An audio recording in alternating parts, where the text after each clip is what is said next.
Hello everyone, this is Tom Fox and I'd like to welcome you to episode 122 of the FCPA Compliance and Ethics Report. Today I have back my good friend Matt Kelly, the editor of Compliance Week, and we talk about the Alstom and Avon FCPA enforcement actions, and then take a look at Petrobras, and Matt explains why the Petrobras scandal shows the very difficult problem of bribery and corruption across the globe. The episode comes in at just over 25 minutes. I hope you enjoy it. Thank you. Compliance and Ethics Report. I have back Matt Kelly, the editor of Compliance Week. Matt and I wanted to visit about some of the end of the year events in the FCPA world, perhaps a little bit of a wrap up of 2014 and what the future might hold. But Matt, welcome. Thank you for taking the time to visit with me again. Thank you, Tom. It's always a pleasure to be back here. The month of December in 2014 was one of the most stunning months that we've had in several years, probably since the Panalpina settlements of 2010. We had two of the largest, most costly, and longest-running operations and enforcement actions, those being Alstom and Avon. Mm-hmm. And a lot of very interesting aspects to both of these enforcement actions. But, Matt, I'd like to focus on a couple with Alstom. Sure. One of the things that intrigued a lot of folks was the lack of a traditional corporate monitor required for a company that had, frankly, engaged in not only systemic corruption and bribery, but also had pretty much thumbed its noses at the Department of Justice in the face of grand jury subpoenas. Mm-hmm. So what were your thoughts on that? Well, I was really intrigued about the lack of a traditional compliance monitor, and traditional being the key word there, because Alstom had already reached some similar anti-corruption settlement with the World Bank in 2012. And at that time, the World Bank assigned a compliance monitor to Alstom. So what I thought was interesting was essentially the Justice Department said, we're not going to give you a second monitor so long as your first monitor, you continue to work with that person, and the World Bank's reports presumably get then passed along to the Justice Department for review. I hadn't seen something like that in quite a while. I know that the World Bank has stepped up its own enforcement of anti-corruption, and I'm intrigued because I suspect for many people they overlooked the fact that the World Bank is a big player in the types of industries that often get ensnared in FCPA actions, mining, construction, other sort of economic development projects that the World Bank is funding. But really they're sort of out there on their own. They answer to, not many people, frankly. I'm sure some citizens would see them as sort of an unchecked government power. They're not a U.S. entity. They're not at best, I suppose, they're an international entity, but they have their own agenda and their own enforcement powers. Clearly, the Justice Department is willing to let them be a big part of their settlement efforts with big companies. I'll be intrigued to see if we see more in settlements like that, where the World Bank plays a more cop on the beat role than the Justice Department would usually do. It was something to see. Matt, you bring up a really interesting point, which is the types of projects the World Bank gets involved with are, by their nature, multinational funded, large construction infrastructure or other projects to benefit a developing country. Mm-hmm. And the Alstom matter it resolved, the World Bank resolved, was really one of its two largest. The other I can think of being SNC-Lavalin, yep, the Canadian construction company.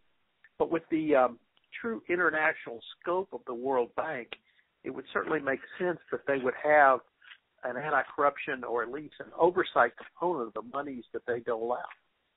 They do. They have their own integrity division. It has its own compliance guidance and objectives that it expects companies receiving World Bank funding to obey. It is, still though rather less high profile than something like the Justice Department's FCPA guidance.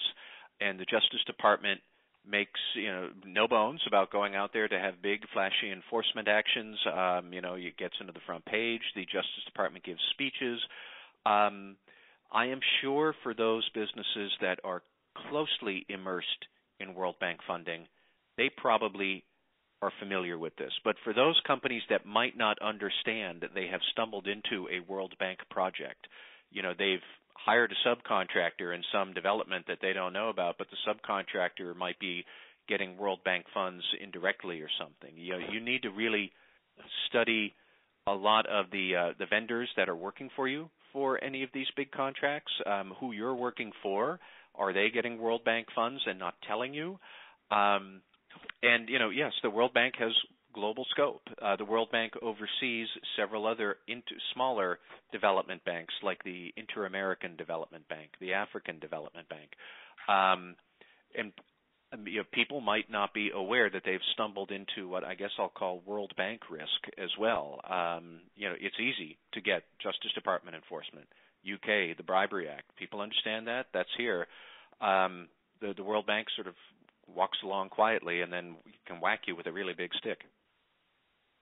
And they've recently released a report, as I recall, about their findings in overall bribing, corruption enforcement over the past several years. I was intrigued to find. My colleague Matt Ellis actually came out of a 2 or 3 year assignment with the World Bank before he went into private practice. So I know they have an active investigatory arm.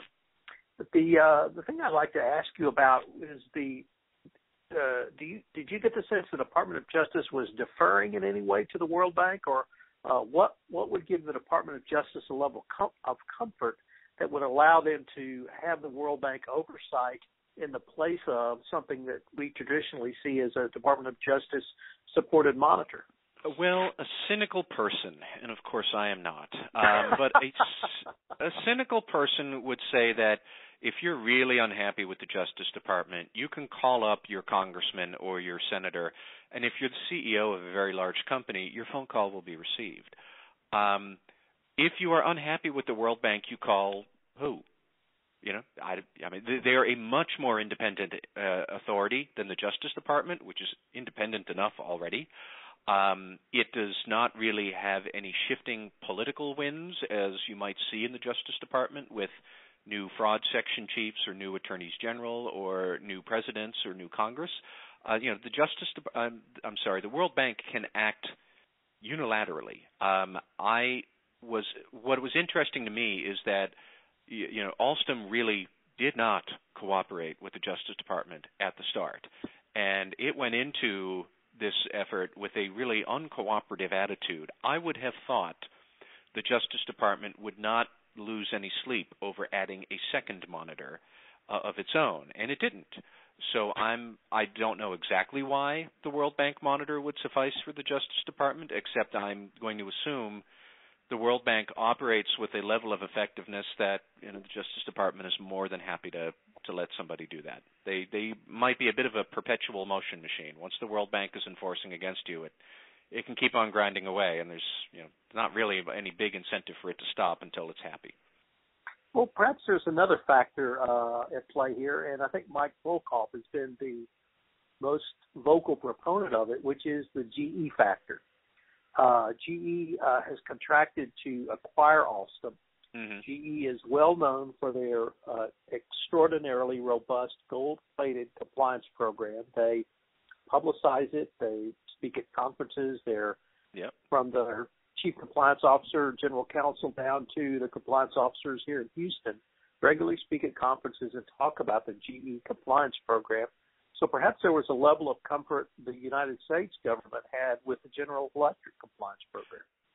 That would not surprise me at all, and it does somewhat dovetail with other pronouncements the Justice Department has made about inherited liability for FCPA, and they had that opinion release that if some company you're acquiring had committed misconduct elsewhere and you didn't know about it, are you going to inherit it? No, not really. I think the Justice Department is aware that they don't want the FCPA to become a impediment to doing business generally. They want it to be an impediment to doing bad business, but not good business. And if fears over an Alstom monitor might derail a merger of that size, I mean, that's not necessarily the best idea. And so I think that if GE is going to bring good guidance to Alstom, and you're right, they will, and there already is a monitor there who's an independent authority to be able to see what's going on, and there is, those numbers can add up into a certain logic there. That sounds very feasible.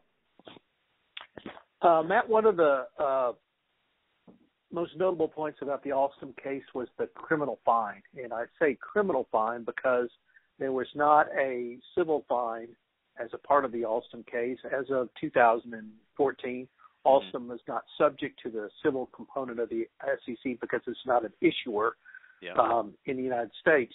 So we have the largest criminal fine ever, although the second largest FCPA fine. We do not know the investigative cost that Alstom had going forward, but we do have a sense of those in the other blockbuster case from December, the Avon case. Mm-hmm. And probably the most stunning thing to me about the Avon case is how $8 million in bribes turned into a $135 million fine, a $500 million pre-investigative and remediation cost, and perhaps another $100 million in post-settlement costs going forward, so that people have speculated Avon's total cost could be $750 million for $8 million in bribes.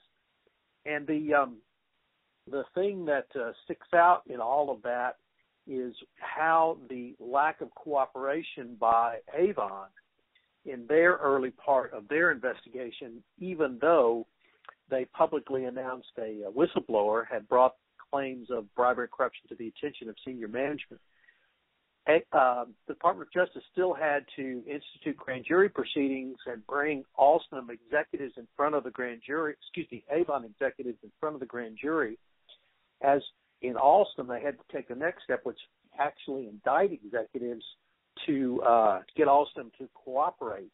Do you think corporations will learn a lesson from the Alstom and Avon settlements along those lines? Yeah, they certainly should. I mean, neither of these companies did themselves any favors by refusing to cooperate. And when you look at when these investigations began, it's not as if they began in the 1990s when the FCPA enforcement was virtually unknown. I mean, by the time these things were transpiring, every major company already knew the Justice Department enforces the FCPA. The Justice Department has been enforcing it vigorously for the better part of 10 years now.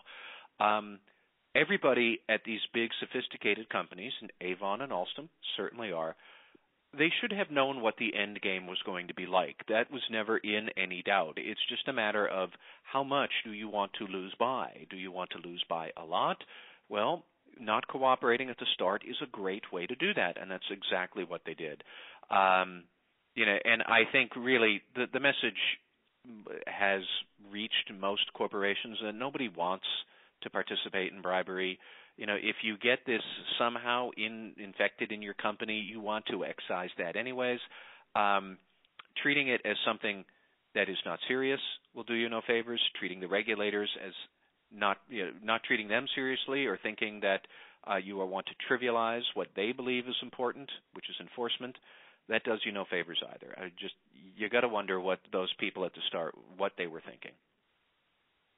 In the Avon case, the facts were pretty clear that the company had engaged in bribery and corruption, but one of the things that I think most compliance practitioners believe took it to really another level was the corporate involvements in a cover-up after the bribery was initially discovered way back in 2005.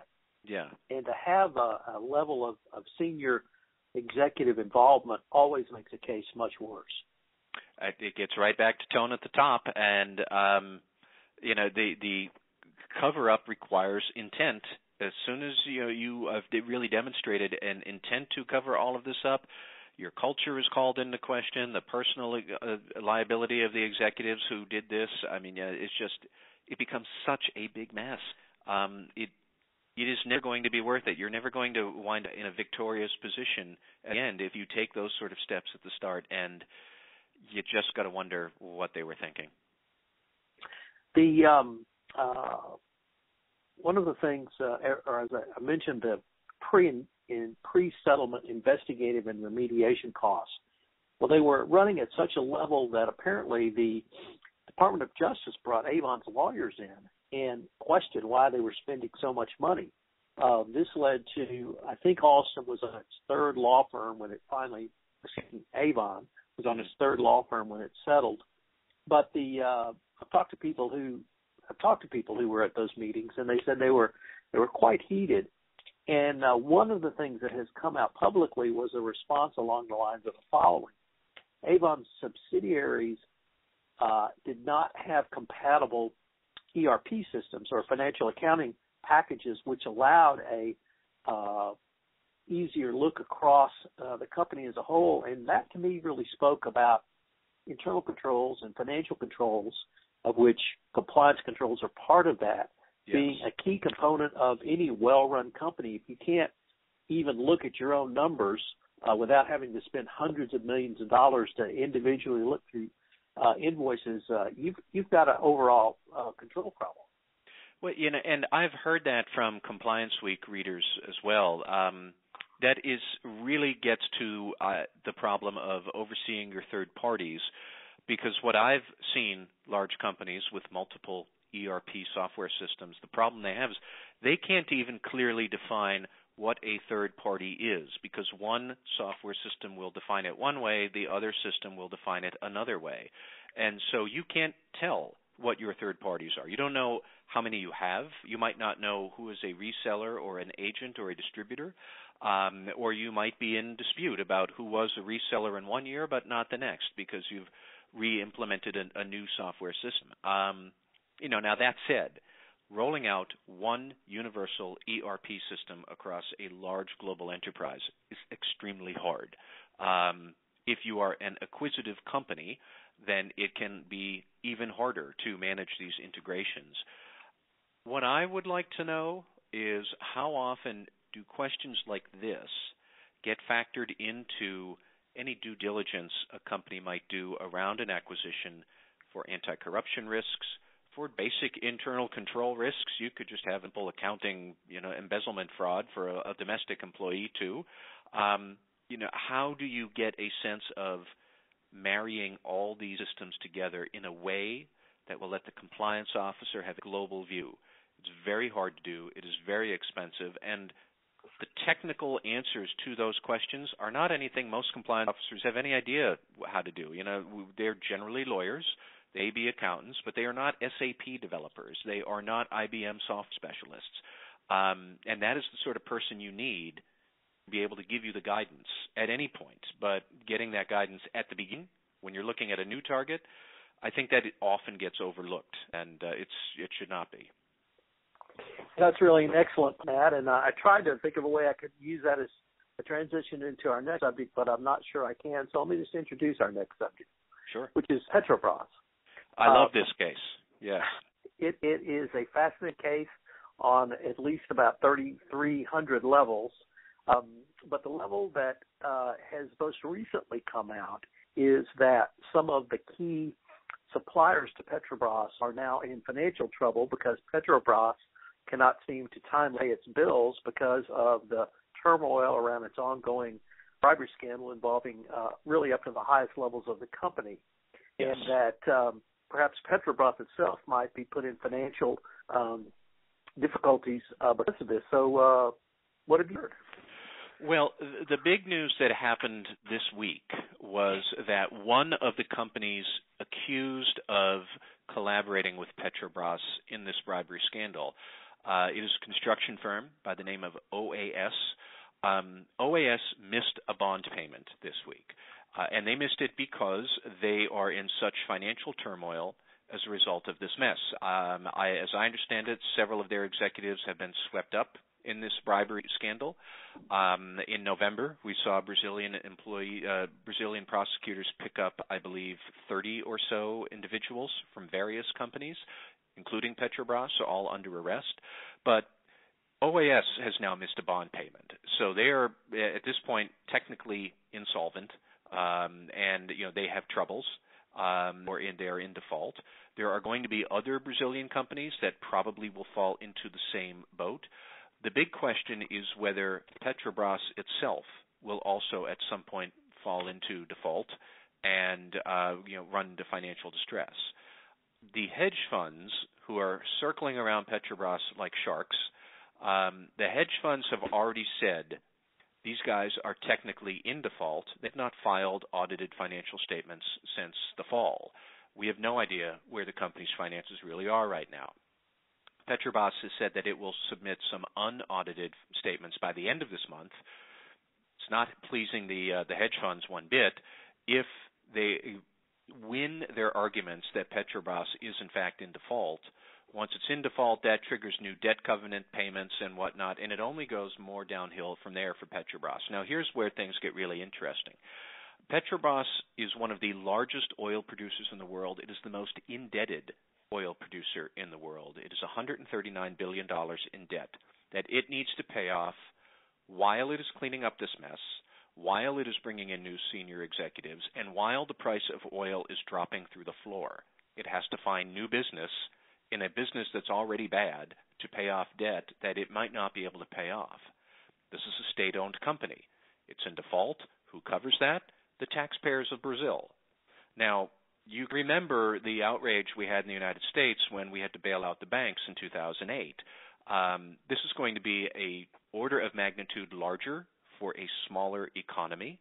And Brazil is already fed up in public unrest over corrupt officials there, and now this is going to lead to this.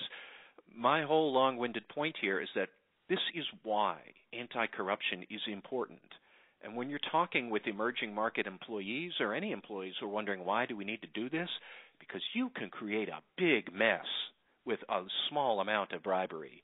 I mean, 3% on contracts is not really a whole lot relative to the whole scope of what Petrobras did for business, but it was enough to, be the first domino that falls. You only need one domino to fall to create a big mess, and it looks like Petrobras might be going down that road. It's a really interesting observation, and I really like the way that you tied that to the U.S.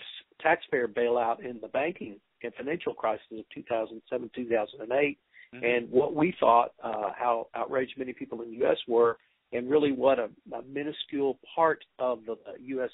economy that sector was. And you're absolutely right. In Petrobras, you have the orders of magnitude multiple to what we faced here in the U.S., plus you have a sitting government tied directly to the government governing structure of Petrobras. Yes. One question I would love to know the answer to, and I don't, is these construction firms that are now flirting with bankruptcy if they do go bankrupt. I'm wondering how many of them actually also are working on the 2016 Olympics. Just kind of curious if we might see a half-built stadium incomplete because of this nonsense that went on with bribery at Petrobras. It is a very vivid example of why this stuff matters. It is not some, goody-goody two-shoes quest based on some Justice Department philosophy. There's real stuff that matters here, and this could be. I did see that Petrobras has now hired a new compliance chief who's going to build a new compliance function. They announced that this week too. It's one step in the right direction, but they have a long road in front of them, and it is way uphill. Yeah, the only thing I would disagree with your last statement, Matt, is it wasn't a new compliance chief. It was the first. Yeah, even better. And he's building the first compliance function in Petrobras, which speaks volumes to where the company was before. I really don't envy that person. They're going to have a long road to hoe. Yeah. Well, Matt, unfortunately, we're at the end of our time. It's been a great visit, as always, some great insights, and we will all have to follow this Petrobras case. And certainly, I'm sure Compliance Week will be taking a bit of a deeper dive into it. If someone wanted to explore Compliance Week, could you point them in the right direction?